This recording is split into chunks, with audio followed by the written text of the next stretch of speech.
राधे राधे सांग मैंने मु मानु मोर मिनी ब्लॉग को स्वागत करुच्ची। देखो आज आम रेडीमेड ब्लाउजटा को डिजाइन करवा।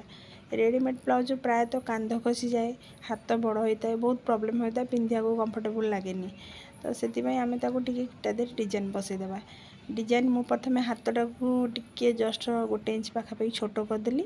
छोट कलापर तादेह लेस पकईदेली। हाथर लेस पकड़ा देखो हाथर लुकटा केते सुंदर लगुच। हाथर लेसटा आप डबल चाहिए पकई पारे, तो मु सिंपल रे कली, सिंगल रे पकईजी। देखो पछरे टिके लेस पकईली, पछरे भी बेसी हेवी डिजाइन कलिनी। सिंपल रे टिके गोल गलाटा थिला, गोल गला रे पकईदेली। अंटा पाखरे भी टिके पकईदेली।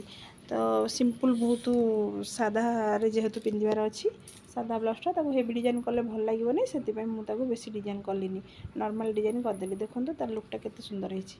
फूल पाई मु गोल कपड़ा जो आपन नेक्स्ट वीडियो देखी गोल भाव में भली हम फूलटा, तो से फूलटा मुझे लगेवा देरी जाऊँगी।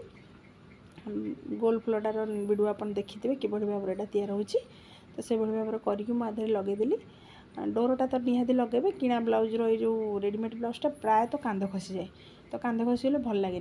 देखो रेडीमेड ब्लाउजटा केते सुंदर भाव में डोरी भी एत सुंदर भाव में रही। मो वीडियोटी जदि भल लगुव लाइक सब्सक्राइब निहाती करेंगे। राधे राधे।